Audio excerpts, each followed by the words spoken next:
All right, let's dive into Apple's AirTag. That little thing that's supposed to help you find your keys. Or your sanity even, who knows.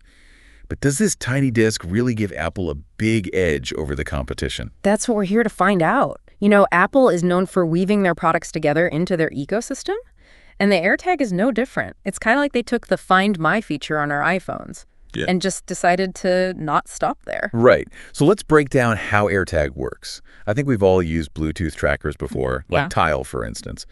But AirTag takes it a step further with this ultra-wideband tech and the U1 chip. It's kind of like those parking apps that tell you how far you are from your destination. Yeah, exactly. Like instead of saying your keys are just like nearby, your iPhone will guide you right to them. It even shows you the direction and the distance. Super accurate. Just imagine you're looking for your wallet before a flight. That level of precision could be a lifesaver. Oh, yeah, for sure. So it's like a personal GPS for all your important stuff. All right. But how does this ultra-wideband thing actually work? What makes it so much better than Bluetooth? So think of it like this. Bluetooth is kind of like yelling in a crowded room and hoping someone will hear you. It gets the job done, but it's not very precise. But then ultra-wideband, that's like having a laser-focused conversation. It uses radio waves to measure how long it takes signals to go back and forth, so you get really accurate tracking. Okay, I see. So Apple basically took this Bluetooth tracking idea and then supercharged it with this advanced tech. But you mentioned AirTag being woven into Apple's ecosystem. What does that actually mean for people who use it every day? Well, remember the Find My network we talked about. It's not just about your iPhone. It uses all the Apple devices out there, and we're talking billions, to make this huge network that can help you find your AirTag even if it's out of Bluetooth range. Wait, really? So even if my keys are far away from my phone, I could still find them. How does that even work? That's the really cool part. So let's say you drop your wallet at a coffee shop across town. If someone with an iPhone walks by, their phone can pick up the signal from your AirTag and send the location back to you, and they don't even know it's happening. Wow, that's crazy. It's like having this army of people looking for your lost stuff.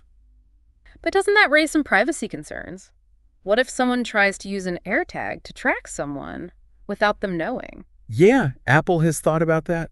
AirTags have features to stop that. Like, if there's an AirTag moving with you that you don't recognize, your iPhone will warn you. Well, that's good. So we have this precise tracking, this massive network, and privacy features. Sounds like AirTag really has an advantage over the competition. Yeah, it's a good package, for sure. But to really get it, we need to see how all of these features work with Apple's overall plan. And we need to see how it compares to Tile and stuff like that. Right, makes sense. I'm really curious about Tile, since they were really the first ones to do this, right? So how do they compare to AirTag? Well, Tile have been around for a while. And they have a lot of loyal users. Their thing is affordability and being simple. But when it comes to being precise and having a good network, AirTag wins. So Tile might be good if you're on a budget, but if you want to know, you'll find your stuff no matter what. AirTag is the way to go. Exactly. And, you know, Apple makes things easy to use. They're known for good quality. And AirTag just works so well with their other products. It's easy to see how this little device could be a big win for Apple. Yeah, I see that. It's not just about the AirTag. It's how it fits into the whole Apple world. But is that enough to keep them ahead of everyone else? Is that enough for them to stay on top? Yeah, that's the big question, isn't it? Can they stay on top? A company always wants to stay ahead of the competition. And AirTag has a lot going for it. But, you know, the tech world is always changing. Competitors like Tile, they're not just sitting around. They're adding features, making their networks better. They're trying to catch up. So it's a race. Apple's in the lead right now, but who knows what'll happen next. Right. And we can't forget about Samsung. They're huge in tech. And they've got their own tracker, the SmartTag. It even has ultra-wideband, but only in the Plus model. Oh, yeah, the SmartTag. I almost forgot about that one. Is it a real threat to AirTag? Well, it could be. Samsung makes good stuff. And a lot of people use their products, especially for Android. But there's a problem. Their network isn't as big as Apple's.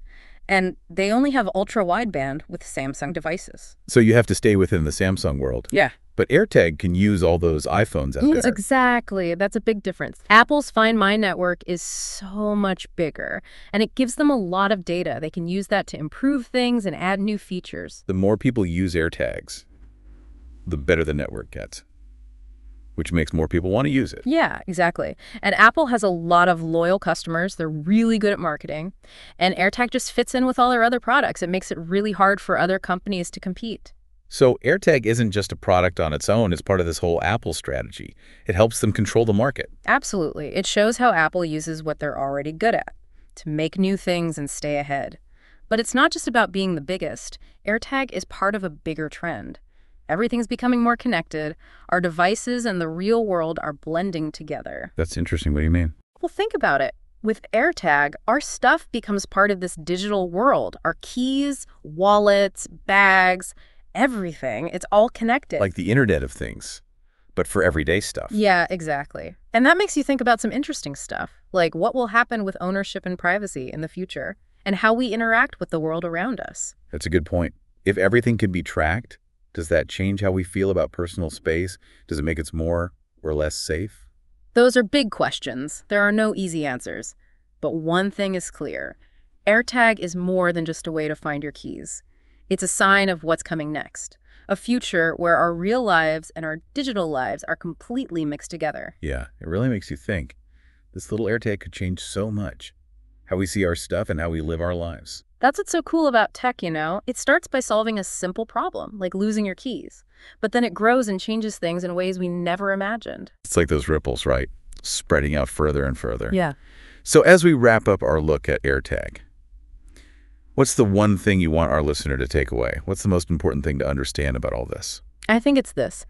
When you see a new gadget like AirTag, don't just see the object itself. Think about how it fits into the bigger picture, how it uses what the company's already good at, and how it solves problems, but also the bigger questions it raises. Right. It's not just about what you see on the surface. Exactly. And that's what makes learning about technology so exciting.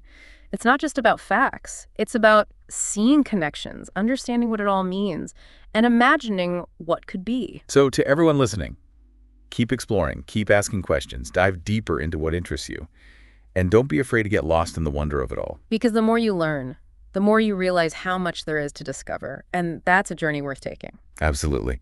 Thanks for joining us for this deep dive into the world of Apple's AirTag. We'll see you next time.